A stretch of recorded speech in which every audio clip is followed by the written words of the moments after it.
Адсутнасць мяжы з Расіяй да добра не давядзе. На гастролі з усходу да нас едуць не толькі артысты, але і крымінальнікі. Суд за вечна пакрыўджанага ў Менску завочна разглядаюць справу Міхалка за абразу Лукашэнкі. І радзіма на продаж усё больш беларускага жытла скупляюць тыя ж расейцы. Серада 29 ліпеня, 19 гадзіна, аб'ектыў. Я, Валер Руселік, вітаю гаспадарства і запрашаю на выданне.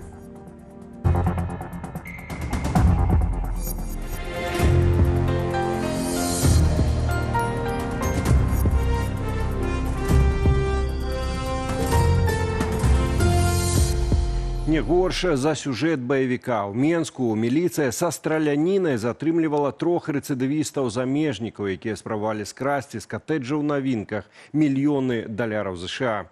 А той катэдж, як высветлілася, належыць былому выканаўчаму дырэктару Беларусьбанка. Адкуль менавіта гэтыя замежнікі афіцыйна не паведамляецца. Але выглядае на тое, што з Расіі.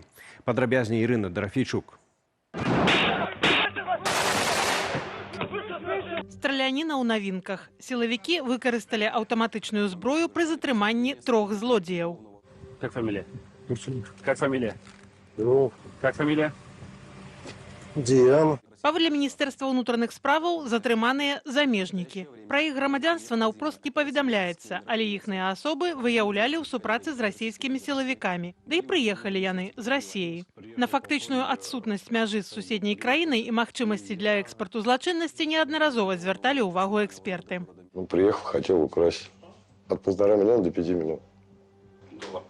Я и знал, что в Беларуси это строго, и я знаю, как здесь за кражей. Адметна, што распавёў пра аперацыю Уладзімір Кубракоў. Сын міністра ўнутраных справаў бадай упершыню з'явіўся ў медыях. Люди, ранее судимые за тяжкие, особо тяжкие преступления, в том числе за причинение тяжкого вреда здоровью, повлекшее смерть.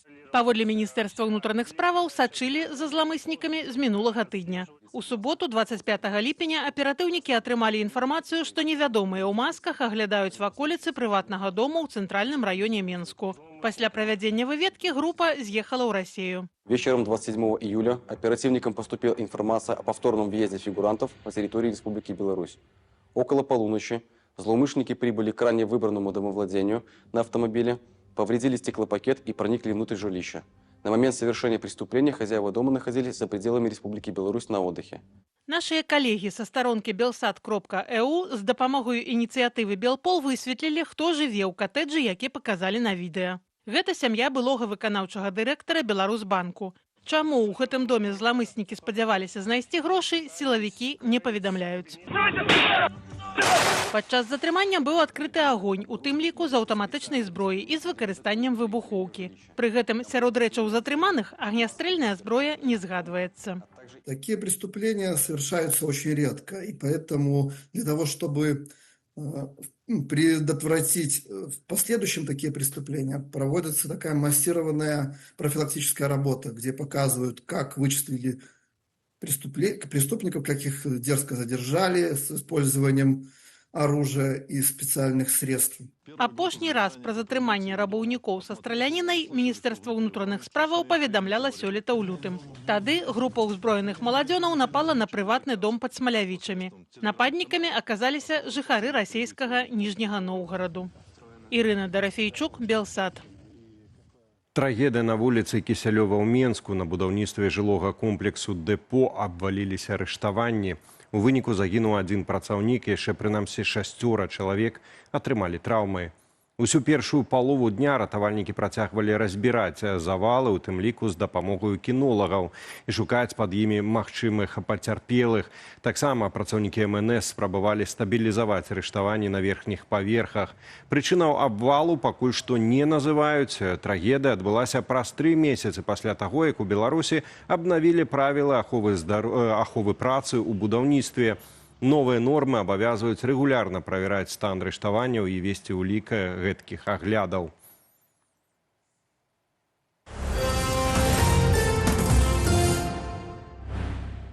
На найбуйнейшай у Беларусі нафтабазе ў Фаніпалі беларуса нафта Менск Абл нафтапрадукт ізноў прайшлі тактычна-спецыяльныя вучэнні. З кадраў, прадстаўленых міністэрствам надзвычайных сітуацый, вынікае, што ратавальнікі найхутчэй адпрацоўвалі ліквідацыю наступстваў удараў беспілотнікаў. Ратавальнікі загадзя папярэджвалі гараджанаў пра вялікую колькасць аварыйна-ратавальнай тэхнікі ў рэгіёне. Вучэнні доўжыліся з 9 до 12 гадзіны. Адметна, што падобныя мерапрыемствы ўжо ладзіліся тут на самым пачатку лета. Тады, паводле сцэнарыю, аб'екта атакаваў беспілотнік, пасля чаго загарэўся рэзервуар з 1000 кубаметраў бензіну. Адпрацоўванне падобных алгарытмаў адбываецца на тле рэгулярных украінскіх удараў па расійскіх нафтаперапрацоўчых заводах і іншых паліўных аб'ектах. І сёння ўначы ў Расіі пад украінскія ўдары трапілі Разанскі нафтаперапрацоўчы завод, нафтаперапрацоўчы завод у Пермскім краі, буйны лагістычны склад Wildberries у Разані, база хуткасных катараў Чарнаморскага флоту ў акупаваным Крыме, экспартны тэрмінал і вайсковае прадпрыемства ў Ростовскай вобласці. Расія павінна адчуць, што кожны дзень гэтай вайны будзе каштаваць ёй усё даражэй, заявіў Владзімір Зяленскі, ды падзякаваў украінскім вайскоўцам за дакладнасць атак. Пасля ўчорашняй сустрэчы з Дональдам Трампам прэзідэнт Украіны заявіў, што Кіеў гатовы да міру, і менавіта Владзімір Пуцін не хоча спыняць вайну. Зяленскі дадаў, што Трамп пагадзіўся даць Украіне ліцэнзіі на вытворчасць сістэмаў супрацьпаветранай абароны «Пэтріат» і разглядае магчымасць перадачы гэтак званага зімовага пакету дапамогі 300 ракет «Пэтріат» для Украіны. Да таго ж, Сенат ЗША 86 галасамі супраць 12 падтрымаў законапраект пра ўвядзенне ўзмоцненых санкцыяў супраць Расіі. Спадчыну памерлага нядаўна сенатара Ліндзі Грэема. У дакуменце прапісаны абмежаванні не толькі супраць Масквы, але і другасныя санкцыі адносна кампанію, што купляюць расійскія энергарэсурсы.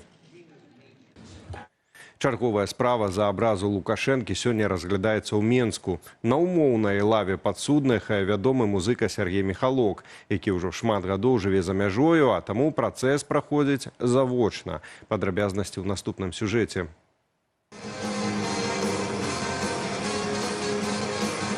Сергей Михалок трапіў у цэнтр крымінальнай справы. Фронтмен Ляпіса Трубяцкога і Брута абвінавачваецца паводле 2 артыкулаў крымінальнага кодексу Беларусі за нібыта распальванне варожасці і знявагу Александра Лукашэнкі. Працэс над ім распачалі ў Мінскім гарадскім суде.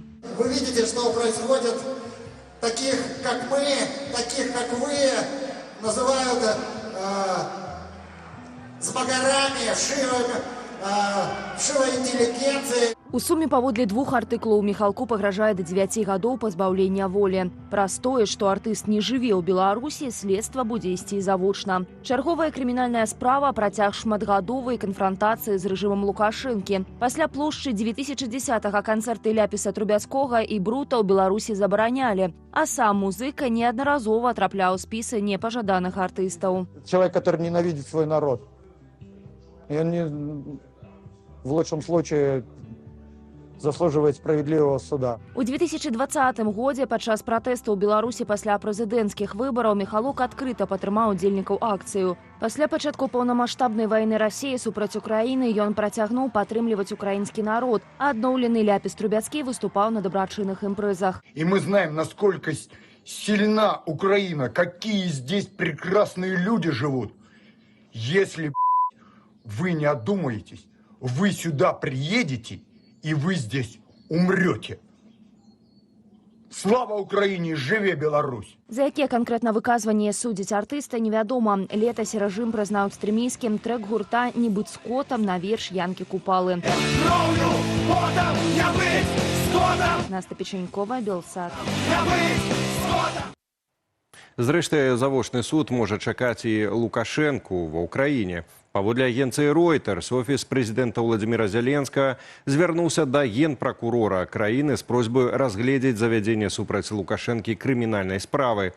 Падставою, як адзначае Reuters, паслужыў зварот беларускага дэмакратычнага форуму, які заклікаў прыцягнуць узурпатара да адказнасці за ваенныя злачынствы, генацыд і дзяржаўны тэрор. Аўтары ліста абвінавачваюць яго таксама ў саўдзеле ў расійскай агрэсіі, размяшчэнні тактычнай ядравай зброі, а таксама ў прымусовым перамяшчэнні украінскіх дзяцей. Палітолог Пятро Алышчук мяркуе, што рэакцыя Кіева на ліст не азначае, што крымінальны працэс распачнецца, хаця гэткай магчымасці не выключае. Доўгі час была інфармацыя пра магчымасць нейкіх агрэсіўных дзеянняў з тэрыторыі Беларусі з выкарыстаннем расійскіх войскаў. Цяпер трохі гэта інфармацыя, скажам так, знізілася яе інтэнсіўнасць. Але я думаю, што паступленне такой інфармацыі да агенцтва Reuters гэта, хутчэй, магчыма, нейкія элементы ціску на самога Лукашэнку, каб ён там не змяніў сваю пазіцыю. Але пакуль я не бачу, каб быў нейкі рух у гэтым кірунку. Гэта, хутчэй, ведаеце, патэнцыйная магчымасць, якую перадалі праз інфармацыйнае агенцтва. Але нейкіх адпаведных рухаў няма. І не думаю, што цяпер ва ўкраіне зацікаўленыя ў нейкай эскалацыі дачыненняў з Лукашэнкам. Але, мабыць, нагадаюць пра тое, што гэта можа быць. І чарговая нагода для Украіны прыцягнуць Лукашэнку да адказнасці. У офісе прэзідэнта Зеленска прадэманстравалі абломкі арэшніка, паведаміўшы пры гэтым, што каля 100 кампанентаў ракеты беларускага паходжання. Тым часам расійская ФСБ прад'явіла абвінавачванне ў садзейнічанні тэрарыстычнай дзейнасці заснавальніку Тэлеграму Паўлу Дураву. Яго абвесцілі ў міжнародны вышук. Паводле ФСБ адміністрацыя месенджера нібыта не выдаляла каналы, чат-боты, якія выкарыстоўваліся для падрыхтоўкі тэрактаў і дыверсіяў у Расіі. Раней расійскія спецслужбісты называлі Тэлеграм не сродкам сувязі, а стратэгічнай зброяй праціўніка. А 10 лютага сёлета Раскамнагляд пачаў маштабна запавольваць працу месенджера на расійскай тэрыторыі. Як абвешчана, за адмовы выдаляць забаронены кантэнт, сам Павел Дураў, які даўно жыве за мяжою, адрэагаваў на сённяшнюю навіну даволі арыгінальна. У сацыяльных сетках ён выклаў уласнае фота з паднятым уверх сярэднім пальцам.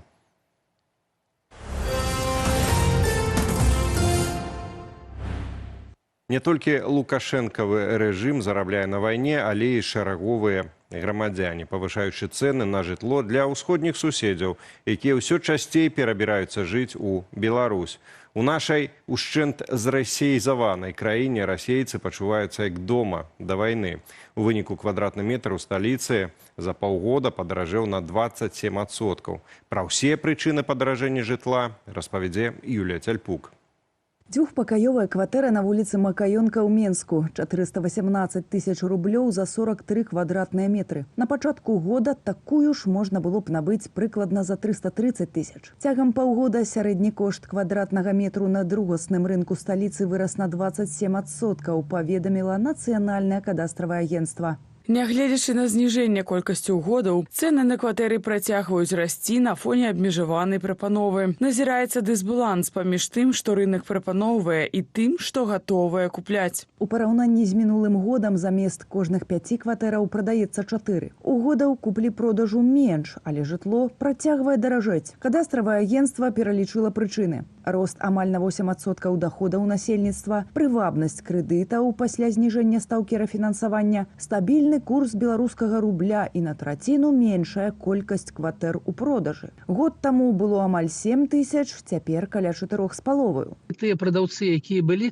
прыбралі свае кватэры з Мінску для таго, каб пачакаць, на якой узровень забяруцца гэтыя сённяшнія цэны. Может, мы пабачым 3 тысячы за квадратны метр у Мінску, а может быть 3,5 тысячы за квадратны метр. Гэта вялікія грошы, змянення на 10-15% цэны квадратного метра. Таму прадаўцы, канешне, прытрымліваюць для таго, каб прадаць пазней. Кадастравае агенцтва замоўчвае адну з асноўных прычын даражэння жытла. Гэта попыт з боку расейцаў. На фоне вайны, якая цяпер бачная і з расейскага вакна, іх прываблівае бяспека, свабодны доступ да садсетак без VPN, рэстарацыі і крамы заходніх марак, ды ўсцяж таннейшае, чымся ў дома, жыллё.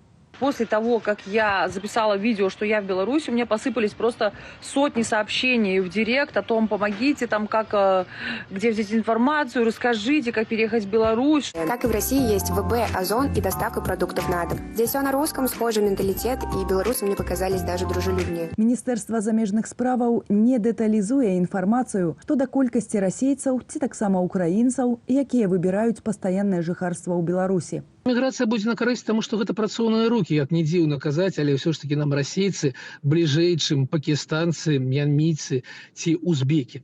Ну, з павагай да гэтых нацый. Ці можа гэта паўплываць на рост коштаў на якім-небудзь рынку, акрамя нерухомасці, я не бачу такога ўплыву, і я бы яго не прагназаваў. 9 ліпеня Лукашенко ухваліў праект пратаколу аб спрашчэнні атрымання расейцамі віду на жыхарства. Таксама, як і Пуцін, гатовы спрасціць працэдуру для беларусаў. Патрэбен будзе толькі пашпарт, а тэрмін разгляду заявак хочуць скараціць з 3 до 2 месяцаў. Юлія Цяльпук, Белсат. Ну, не ведаю, наколькі бліжэйшыя нам тыя, хто паркуецца на газонах, кідае смецце, дзе хоча, смеецца з беларускай мовы, вешае расійскія сцягі. Можна доўга працягваць.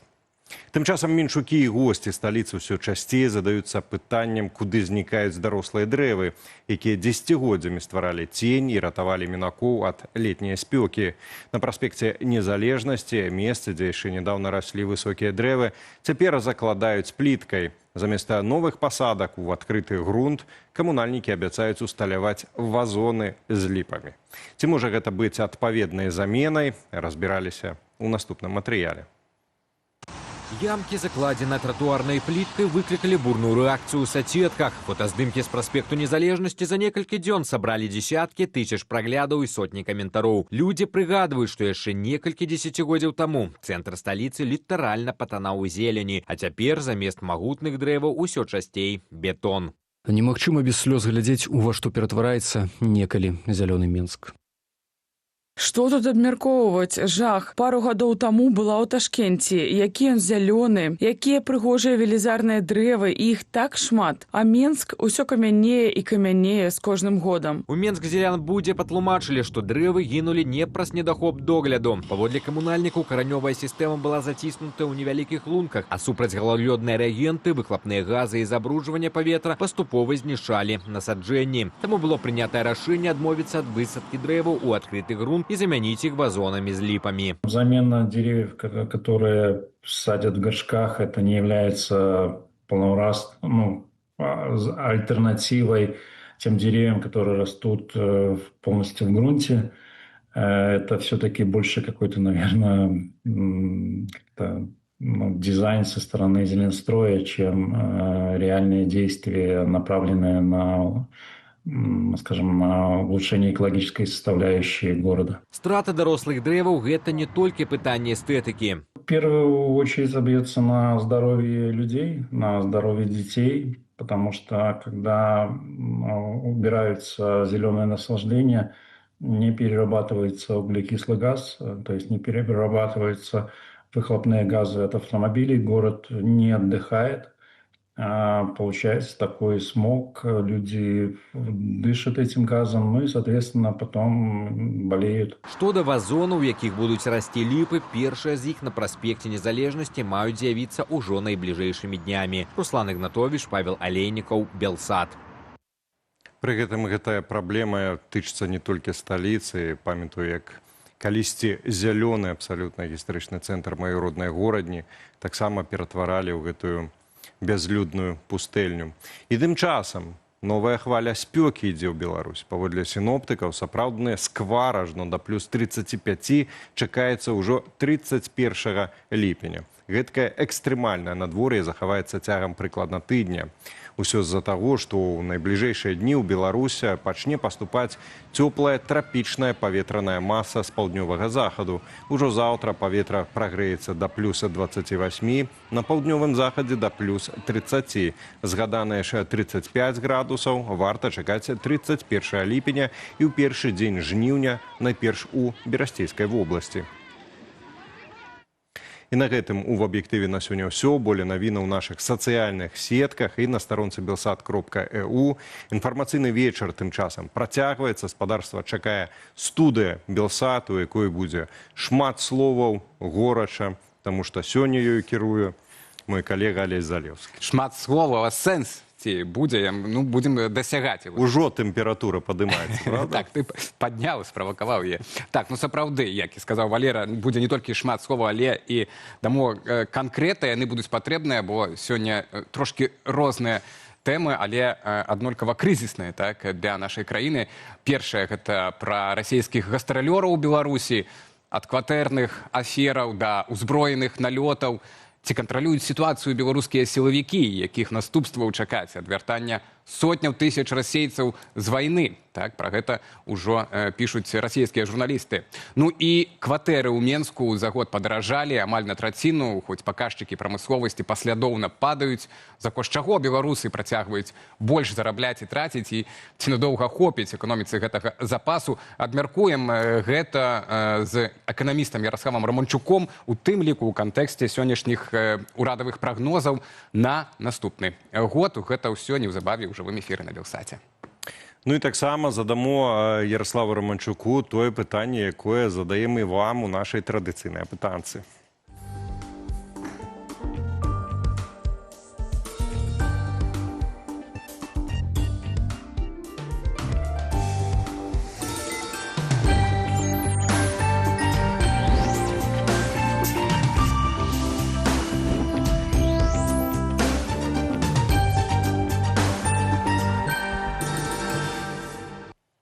Добра, тут мне на вуха рэдактар сварыцца, што я за шматслоўна спадарства. Ну, наперадзе будзе моўная бура ад Алеся Залеўска, таму я карыстаюся момантам ставіць свае два талеры. У прыватнасці прадстаўлю вам нашу апытанку.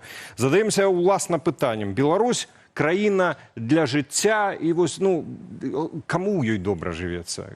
Краіна для жыцця Лукашэнкі і ўсіх вось ягоных набліжаных.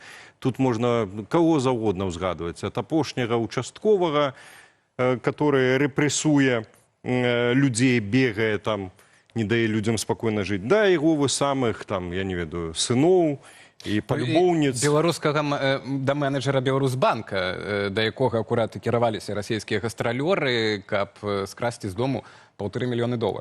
І тут ты ўкруціў, які ты вось малайчына.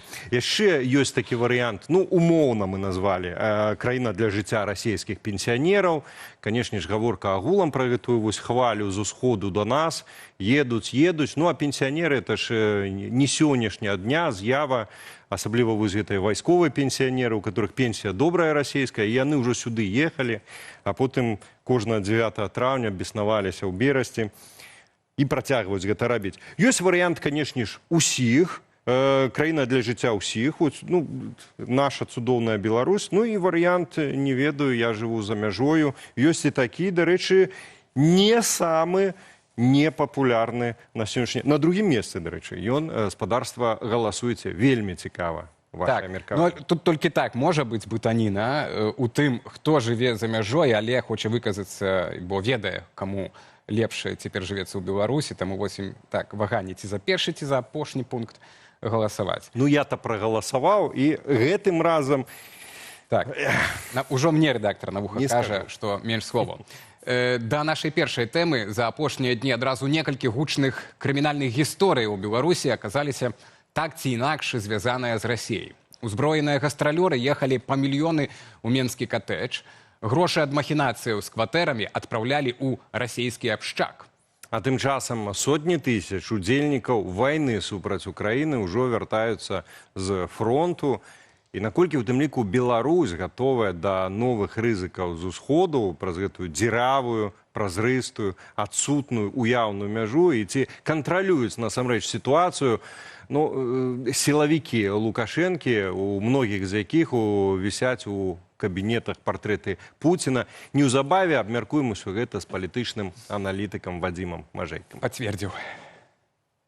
Аперацыя са стралянінай у менскіх навінках. Паводле МУС, група злачынцаў планавала вынесці з прыватнага дому ад 1,5 до 5 мільёнаў долараў. Нашыя калегі з сайту Белсат высветлілі. Дом належыць сям'і былога выканаўчага дырэктара Беларусьбанку Владзіміра Мяцельскага. Саму аперацыю ў сюжэце МУС каментаваў намеснік начальніка цэнтральнага РУС Уладзімір Кубракоў, сын міністра ўнутраных справаў. Яшчэ адна справа – махінацыі з менскімі кватэрамі. Сілавікі затрымалі групу, якая паводле МУС падманвала сацыяльна ўразлівых уладальнікаў нерухомасці. Частку прыбытку, як сцвярджае ведомства, адпраўлялі ў Расію ў так званы злачынны абшчак. І тут узнікае больш шырокае пытанне. Паводле новай газеты «Еўропа» з вайны супраць Украіны ўжо вярнуліся больш за 400 тысяч расейцаў. Паміж Беларусю і Расіяй паўнавартаснага памежнага кантролю няма. Ці не становіцца гэта асобнай праблемай для ўнутранай бяспекі Беларусі?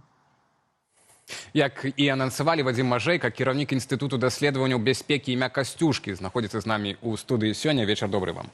Прывітанне.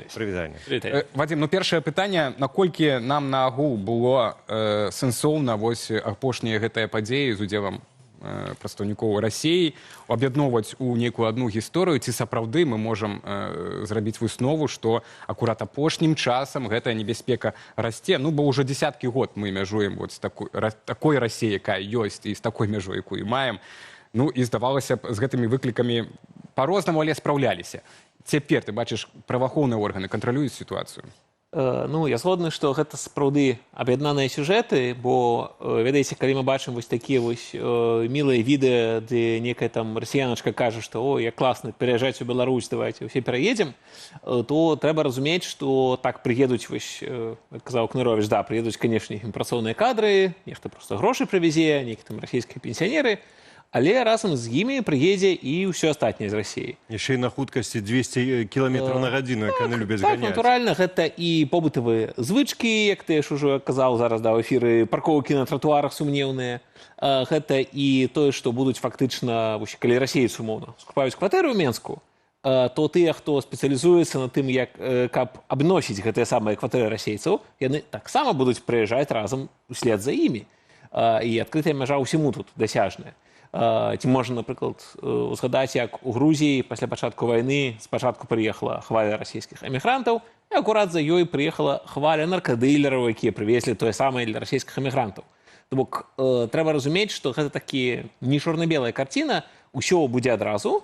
І, канешне, было б, да, там таксама не трэба маляваць, што прыедуць, не ведаю, толькі там бандыты і наркаманы. Не, канешне, можа, прыедуць нейкія сапраўды нармальныя людзі, пенсіянеры, якія не хочуць жыць у сённяшняй Расіі, не маюць магчымасці выехаць кудысьці яшчэ, і, ну, так, можа, для іх Беларусь самае лепшае з таго, што ім тут дасяжна.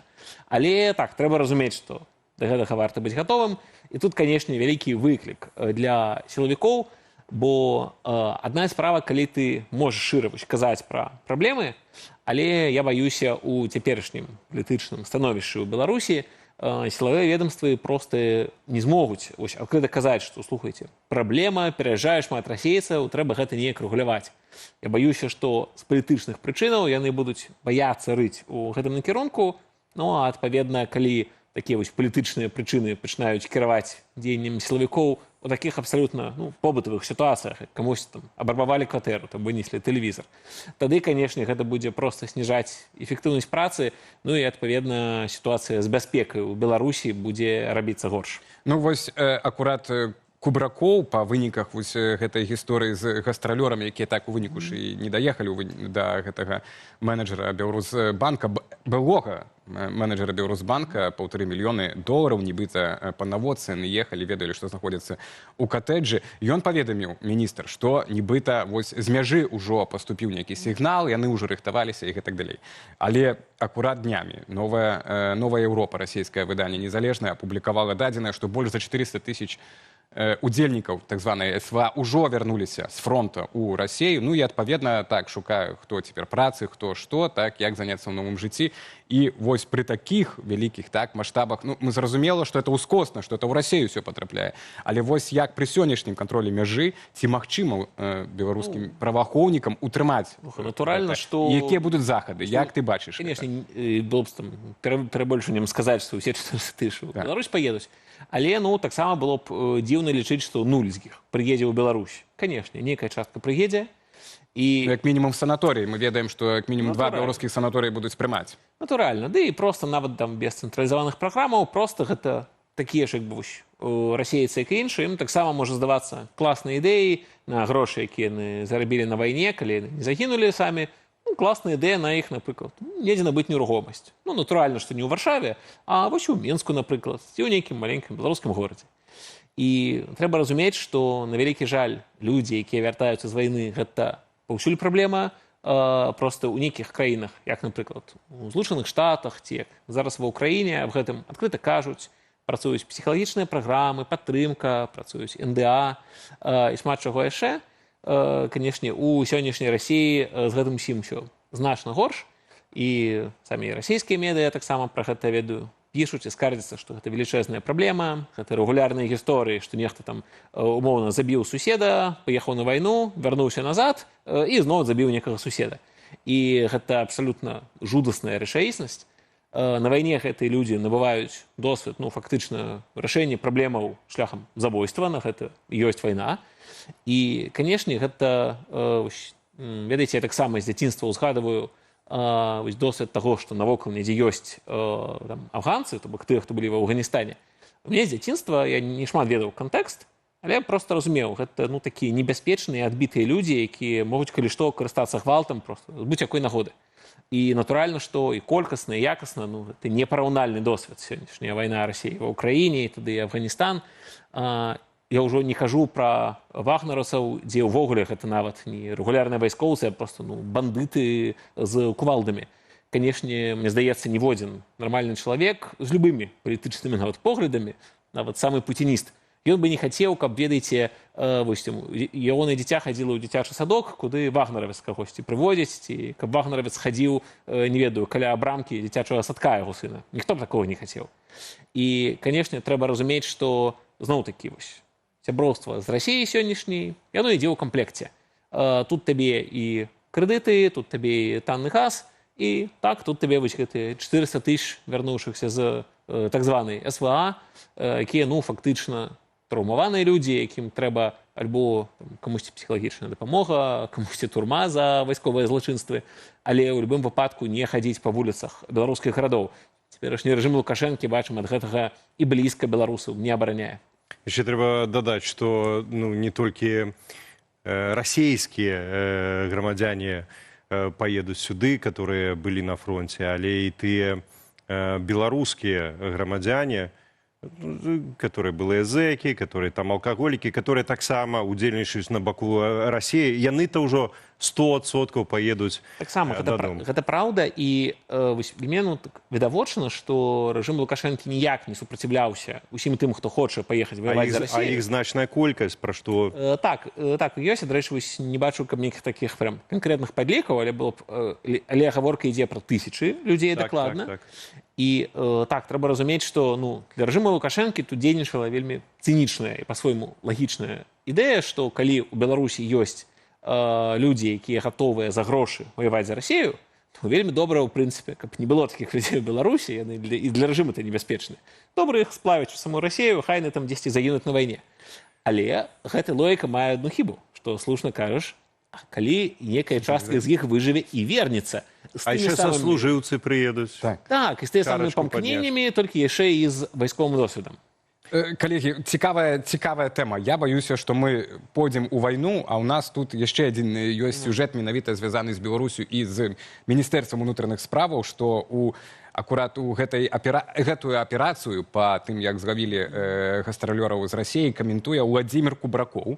Гэта сын міністра Кубракова, а Владзімір цяпер, аказваецца, малады хлопец, ужо намеснік начальніка цэнтральнага РУС Менску. Як так здарилося? Певно, таленти його великі. Надзвичайні таленти. Уже наміснік начальника центрального РУСу, одного з центральних РУС, якби там не було в Україні. З пелюшек там уже. Ось питання, з дубцом лежав. Нам лише варто обозначити все-таки гэту історію, гэта вось питання такое рытарычнае, ці паспяховая кар'ера, так, ці вось прыкмета таго, што мы бачым цяпер асабліва ў Расіі, акурат вот у этой жа саюзнай Расіі, дзе ўжо і Патрушаў, Чайка, дзе ўжо вось гэтае пакаленне Пуціна старэйшае, яно ўжо цяпер перадае уладу сынам, сваім дзеткам, так, дачкам у выпадку Пуціна, ну і такая дынастыя сілавых і палітычных структураў. Ты гэта бачыш ужо ў Беларусі, ці гэта пакуль што яшчэ такі адзін кейс вось у Владимира Кубракова, мы яшчэ паглядзім, паназіраем за ім, за ягонай кар'ерай.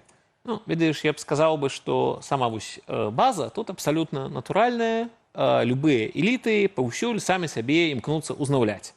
Гэта нармальна. І тыповая абсалютная сітуацыя, што умоўна там, я не ведаю, бацька быў палітыкам, сын ідзе ў палітыку. У мяне там маці бабуля даследчыцы, я стаў даследчыкам. У Лукашэнкі сыны таксама не, ну, не будзем далёка хадзіць за прыкладамі. У Сцёпы Пуцілы бацька таксама журналіст на Белсаце. Быў што тут? Гэта само па сабе нармальна. Гэта нікога не робіць лепшым ці горшым. Але праблема паўстае ў тым, калі няма празрыстасці, няма справаздачнасці, таго ўсяго, чаго дакладна няма ў беларускай міліцыі, і калі сапраўды людзі прыходзяць на нейкія пасады не таму, што яны проста будуць зацікаўленыя, да гэтага імкнуцца, але праходзіць так ўсё ж такі праз адкрытую канкурэнцыю. Бо вы мяне сюды запрасілі не таму, што моя бабуля даследчыца.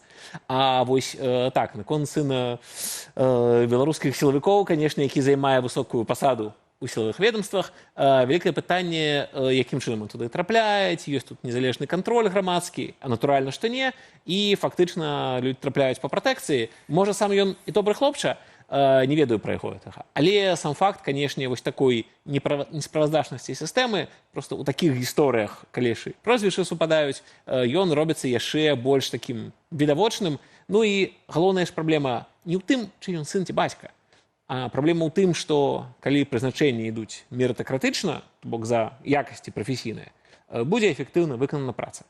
Ну, тут... Калі прызначаць сваіх, сыноў, блізкіх, будзе неэфектыўна. Вось і ўсё. Ну, тут яшчэ пытанне, наколькі паспеюць, улічваючы ўсё большую амплітуду качання галавой у Лукашэнкі, наколькі яны паспеюць выбудаваць свае дынастыі. Так што... Па амплітудах галовы Лукашэнкі тут я, канешне, не спецыяліст, але паглядзім, часам бывае вось такія дынастыі ў элітах нават перажываюць рэжымы, але, безумоўна, можа, не з самымі вось такімі яскравымі прадстаўнікамі. Так, але абазначылі гэтую гісторыю, будзем сачыць за персанажам. Напрыканцы бонусам яшчэ трошки адыходзячы у бок тэма. Лукашенко, мы ведаем, тыднямі пагражаў адпраўляць штрафнікоў тых, хто не хоча працаваць там належным чынам на жніве, адпраўляць у войска, ну і ваенкомы паехалі ў калгасы. Тут, дарэчы, таксама пэўныя можна паралелі праводзіць. Мы бачым, што беларускія ўлады часам пераймаюць нейкія рэчы вайсковых рашэнняў з Расіі ці нават з Украіны, пераносяць на Беларусь толькі на такую грамадзянскую глебу. Ну вось тут ва ўкраіне ТЦК, так, ездзяць бусіфікацыя ў Расіі. Там мы ведаем эти пермскія кейсы, як таксама ваенныя камісары заганяюць людзей на вайну, а ў нас ваенныя камісары паехалі ў калгасы, на палі, пакуль ездзілі, все было без праблем, казалі, што все добра працуюць, а вось тут у Сонімскім раёне нібыта знайшлі недобрасумленных працаўнікоў, і спісы ўжо адпраўленыя, перададзеныя ў абласны ваенкамат, паведаміў камісарыят. На твою думку, гэта рэальна можа скончыцца, бо невядома нават на якой прававой базе это будуць рабіць, так, гэтых адпраўляць з калгасам у войска. Ну і тут бачыш вось зноў дзівацкае рашэнне Лукашэнкі, так, якія ўсе рынуліся выконваць. Ці ёсць тут і нейкі такі патаемны сэнс? Ну, ведаеш, я калі ўпершыню пабачыў фотаздымкі гэтых ваенкамаў у калгасах, якось не па шчырасці было, я б нават трохі паспачуваў. Уяўляеш, ты сядзіш у сваім кабінеце, робіш нармальную сваю ваенкамаўскую справу. Тебе прыходзіць распараджэнне, трэба ехаць у калгасы. На халеру ў калгасы. Што табе там рабіць? Ты сам не ўяўляеш. Такія, ну, сказалі, што мы людзі вайсковыя, ну, бяром едзем. Мы прыехалі, стаяць з гэтымі калгаснікамі такімі. Ну, што нам рабіць? Такія, ну, самі не ведаем, што нам рабіць. Ну, давайте паразмаўляем, пакантралюем, што. Нам так прыказалі. Ну, а далей, натуральна, як ты ведаеш, такі выраз, што калі ў цябе ў руках малаток, то ты і цвікі будзеш бачыць. Натуральна, калі ты ваенкама кудысьці дасылаеш, ну, што ён там можа бачыць? Ну, прызыўнікоў. Ну, разбирацца ў тым, як займацца жнівом, ён не жнец, ён ваенкам. Натуральна, ваенкамы паўсюль знайшлі прызыўнікоў. Але што тычыцца вось самой ідэі, так, ведаеце, як фактычную ссылку, як некае пакаранне сылаць на мяжу з Украінай кагосьці служыць. Ну, па-першае, любы вайскоўца пацвердзіць, што гэта самрэч такая ганьба і абраза, і лічыць войска некай ссылкай і пакараннем. Войска гэта не вязніца. Выхаваўчай калоніяй. Дакладна. Вайскоўцы такое не любяць, калі вось так. Яшчэ панабіраеш аграрыю, а што з імі там рабіць? Хадзі, даглядай іх. Трымаць, за які трэба бок ружо. Карацей, да, вайскоўцам не спадабаецца. І гэта, канешне, слушна кажаш, такое, ведаеш, крывое люстэрка расійскіх, украінскіх падзеяў, але там-то ідзе вайна.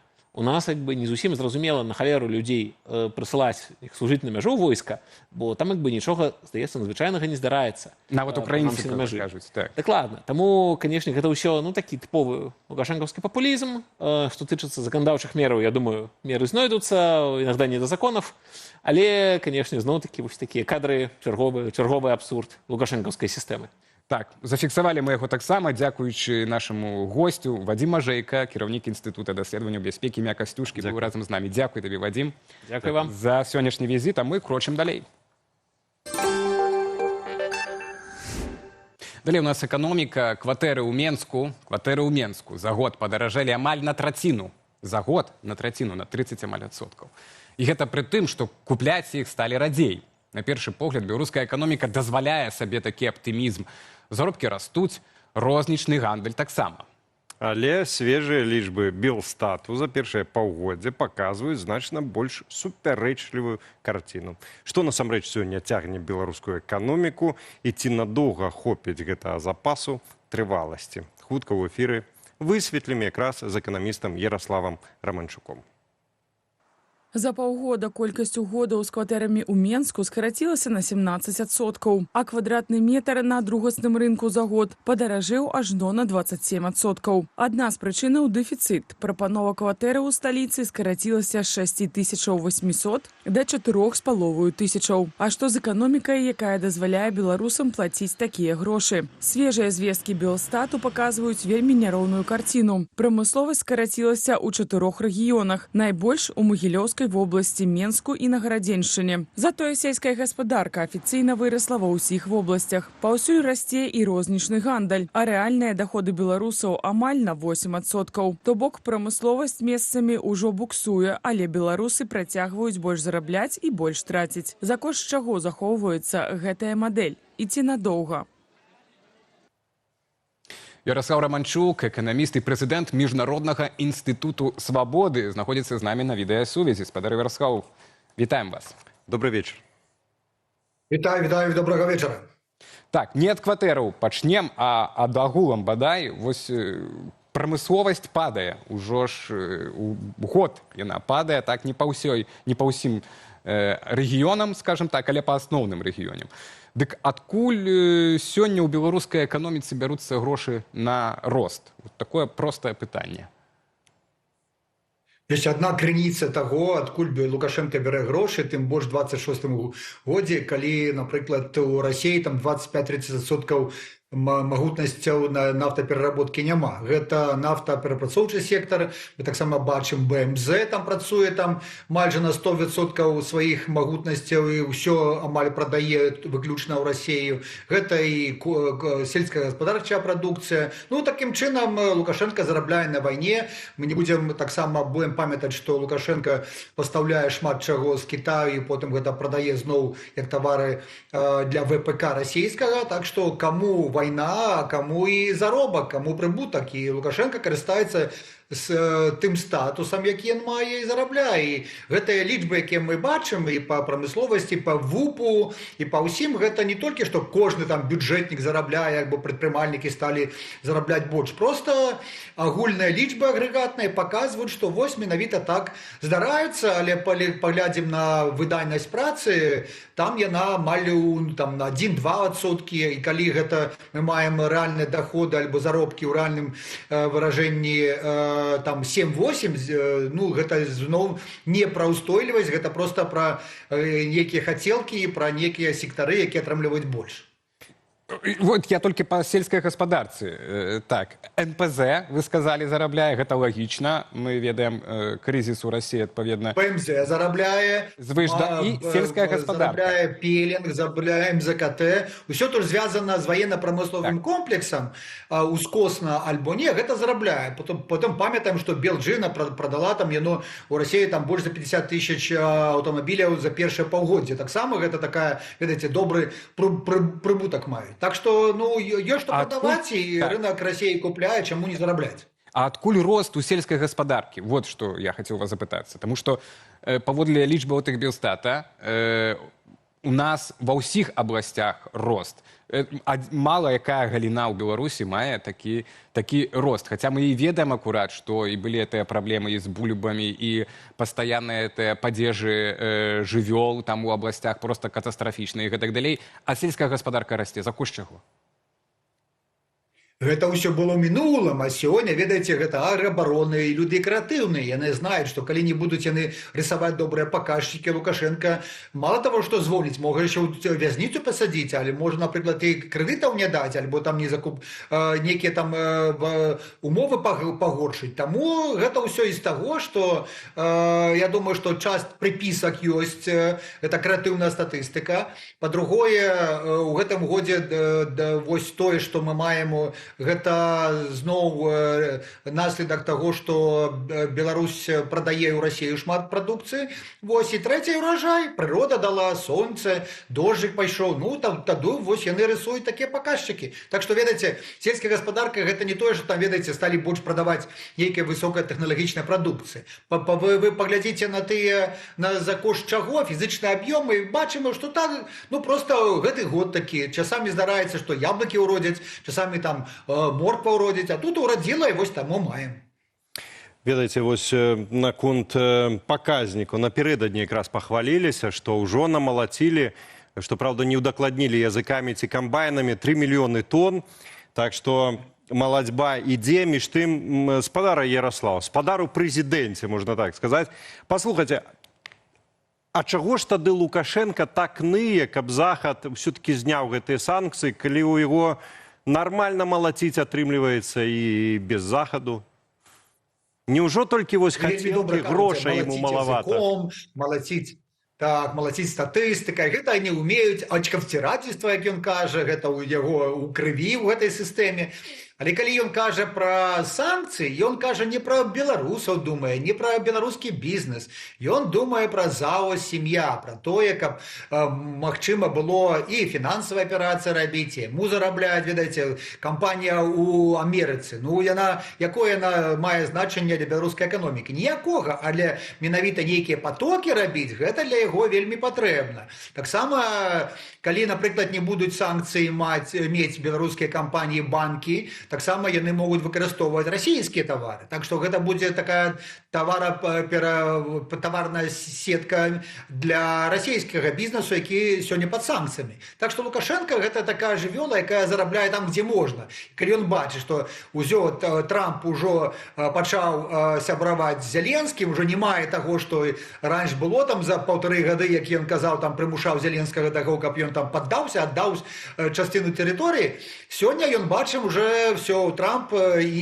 іншы шлях, і таму для выкарыстання Беларусі як партнера России по розным камерцыйным сеткам, також можа быць там і пра угнаенне, можа быць перш за ўсё гэта тавары двойнога прызначення і вайсковыя тавары. Лукашенко як з 2014 года пачне зарабляць вось менавіта на сваім пасрэдніцтве і вось на пару мільярдаў даляраў павялічыць свае сямейныя капіталы і бюджэт.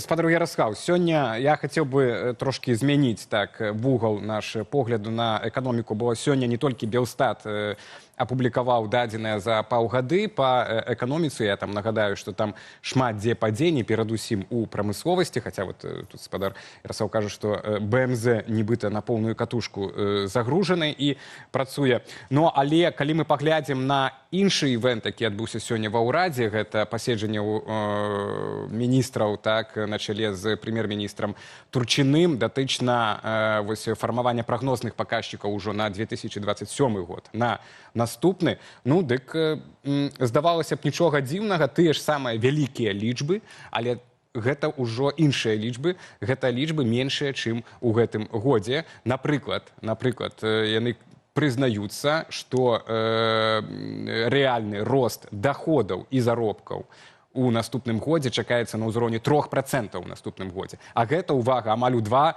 разы менш, чым на план гэта каля 5%, то бок заробкі ўжо будуць меншыя. А за кошт чаго тады будзе расці ВУП? Лагічнае пытанне магло бы быць. Ну і вось чыноўнікі, міністры сказалі, што экспарт, у нас перадусім, который самы трагічны, так, праблемны, экспарт у нас вырасце на 2,9%, у асноўным за кошт паслугаў, і у прыватнасці турызма і IT.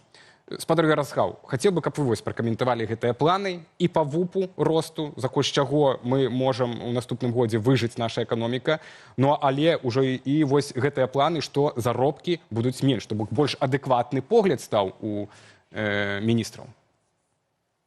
Ну, вельмі асцярожна ставіцца ўрад да таго, як каб прызначыць цифры, там, казаць 4-5%. Гэта толькі прерагатыва самого Лукашенка. Ведаеце, як ён скажа, што вы так з такой асцярожнасцю падыходзіце? Трэба рабіць 4-4,5% і шукайце для мяне рэзервы. І вось яны там месяц будуць спрачацца, шукаць, і потым в кастрычніку альбо лістопадзе скажуць, бачыце, мы зрабілі там 3,8, спадар прэзідэнт, больш не мае, але 3,8 мы знойдзем. Так што гэта яшчэ толькі пачатак працы над бюджэтам, таму яны такія асцярожныя. І гэты ўзровень асцярожнасці, ён паказвае рэальную картыну. Нават 2-3% ўзрост рэальных даходаў можа быць за вялікім, таму што калі Расія паваліцца, калі яна пачне праграваць вайну, яна будзе валіцца вельмі хутка. А калі вось гэта самае асноўнае для лукашэнкаўскай эканомікі, якая прывязана да расійскай, што падзенне расійскай эканомікі будзе на сапраўдным абвалам для беларускай. Гэта не будзе абвал там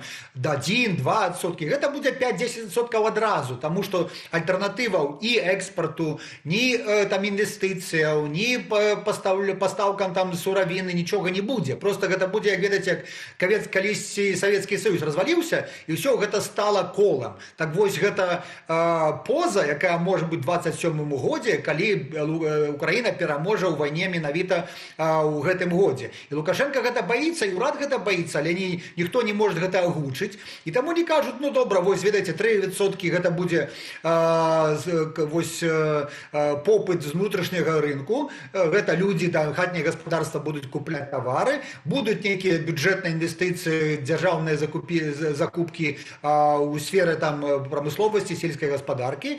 Ну і потым, ведаеце, ён зноў скажа, а чаму, ведаеце, дальняя дуга, чаму Афрыку, столькі увагі для Афрыкі, чаму не мога з Афрыкі? Потым пра Венесуэлу успомніць, потым пра нейкія яшчэ краіны. Ён адбрахаецца, але гэта змоўна не паможа лукашэнкаўскай эканомікі. Я думаю, што калі ў 26 годзе яшчэ будзе там 1-2% ўзросту ВУП нарисованага, то ў 27 годзе верагоднасць рэцэсіі там, яна амаль 70% складае. Спадар Ярослаў, яшчэ одно пытанне такой больш бытавой эканомікі, чалавечага вымярэння у ёй. Гэта рост коштаў на кватэры ў Менску.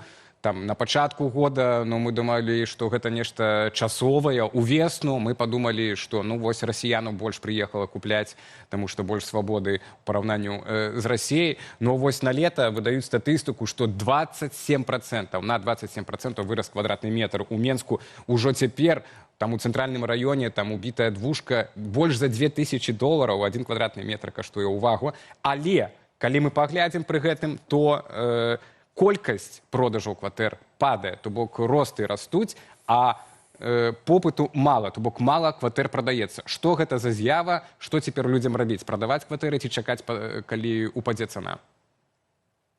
Видите, такая ж з'ява, як і з валюта. І быццам яе ўжо не патрэбна, таму што там 70% укладаў дэпазітаў гэта ўжо рублёвыя ўклады, таму што Лукашенко пераканаў, што ў сітуацыі там самаізаляцыі Беларусі гэта валюта вам не патрэбна. Гэта вельмі небяспечная такая пулапка, якую стварыў Лукашенко. Але як што тычыцца рынку нерухомасці, ведаеце, для беларусаў кватэра ў Менску гэта як біткоін, як слітак золота, як акцыі там Apple альбо Nvidia, гэта такі інвестыцыйны ресурс. Усе думаюць, што гэта такія гарачыя піражкі, трэба купляць, таму што ведаеце, што вось гэты чыноўнік альбо там схематознік, які зарабіў на гэтых схемах, ён ж не паедзе там купляць кватэру сёння ў Варшаву, альбо там у Парыж, альбо там недзе там іншае месца, таму што не мае магчымасці. І што астаецца? Абласныя гарады не, таму што гэта сваё могуць там пакараць. Трэба усе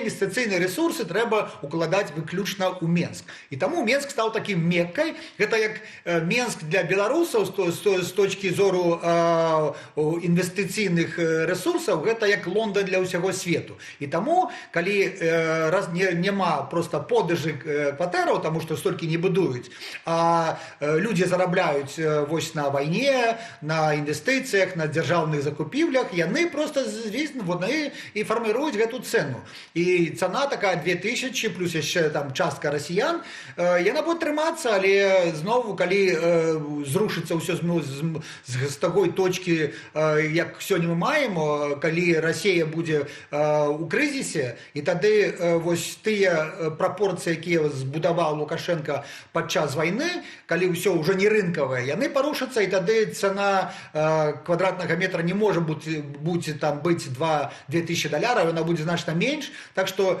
калі грошы ёсць, лепш кэш там у розных там валютах, але купляць для таго, каб рабіць інвестыцыі у кватэру ў Менску, я б не радзіў. Калі там трэба ўжо жыць, ну, калі тым больш вы можете яшчэ ўзяць крэдыт па 2%, ну, тады бярэце, лічыце грошы, колькі абайдзецца. Ну, вось, уласна, займацца такой гульнёй нерухомасці для інвестыцыяў я не раджу.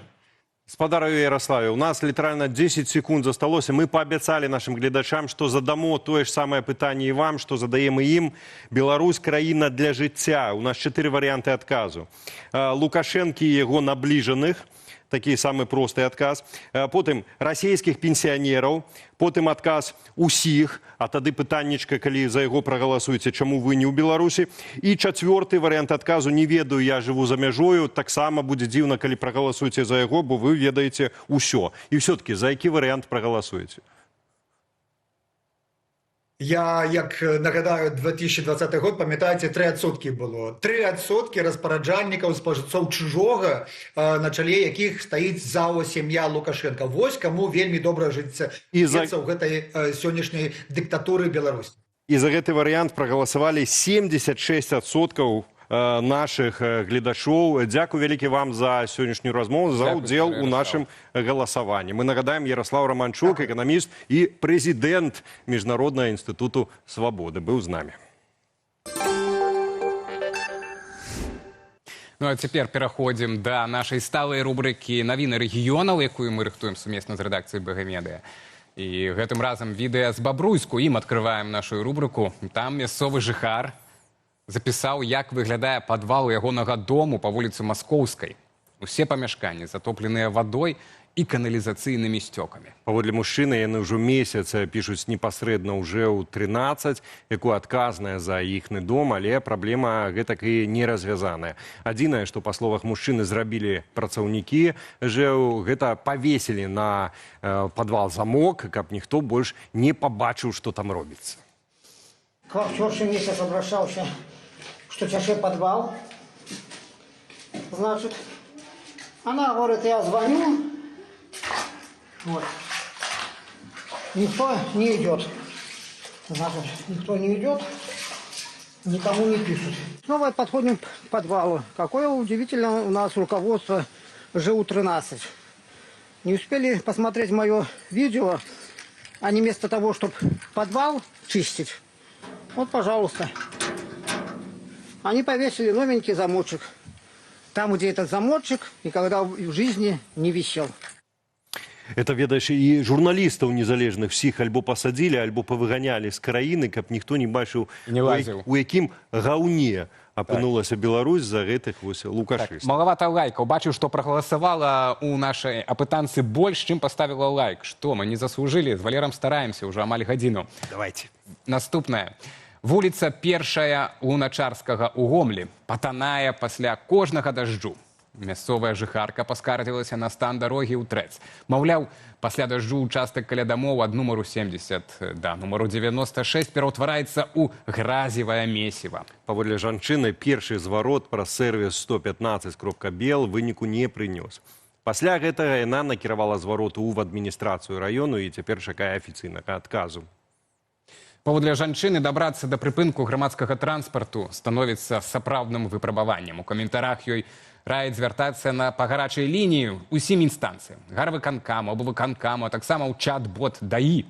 Паводле ж планаў гарадскіх службаў, рамонт дарожнага пакрыцця на першай вуліцы Луначарска меўся адбыцца яшчэ летась. Аднак пра капітальную рэканструкцыю менавіта ўчастка паміж дамамі нумар 70 і 96 афіцыйна не паведамлялася. Ну і вяртаемся ў Бабруйск. Зробім сёння такое выключэнне. Дзве гісторыі з аднаго гораду. Там, як выявілася, ў найбуйнейшым неабласным горадзе Беларусі няма нармальнага парку атракцыёнаў, а той, што ёсць, проста ў жудасным стане і мог бы быць добрай здымачнай пляцоўкай для нейкіх фільмаў трылера ці жахаў. Гэта азначаюць мясцовыя жыхары ў соцсетках. Ну і аўтарка аднаго з гэткіх пастоў зазначыла, што пачувалася ў парку нібыта ў чарнобыльскай зоне. Вось фільм «Сталкер» яшчэ можна зняць. Паводле жанчыны, само месца прыгожае, але паўсюль смецце і занядбанне. Іншыя жыхары Бабруйску, давайте паглядзім на фота, як это все-таки выглядае. Іншыя жыхары ў каментарах да паста адзначылі, што на гэтых атракцыёнах страшна катацца. Маўляў, мне на агу пытанне, ці яны катаюцца і працуюць, гледзячы па іх. Усё рыпіць, фарба аблезла, кажуць жыхары. Ні дзецям, ні дарослым асабліва няма на чым катацца. Згадалі ў каментарах і дрэнны стан фонтанаў. Ну і раней месцічы ўжо паказвалі разбітыя дарожкі, брудныя фонтаны, зношаную інфраструктуру з гэтага Бабруйскага парку. Летась улады горада пастанавілі замяніць пліткавае пакрыццё, мадэрнізаваць фонтаны, абнавіць атракцыёны, правесці дадатковае азеляненне, упарадкаваць тэрыторыю, але канкрэтных тэрмінаў працаў не назвалі. І на гэтым ставім кропку ў сённяшнім эфіры. Дзякуем за вашу увагу, лайкі і каментары. Ну і з вами быў я, Валер Руселік, і мой бліскучы, нешматслоўны калега Алесь Залеўскі. Зычым гаспадарству ўдалага вечара, на наступных сустрэч на Белсаце. Акуль.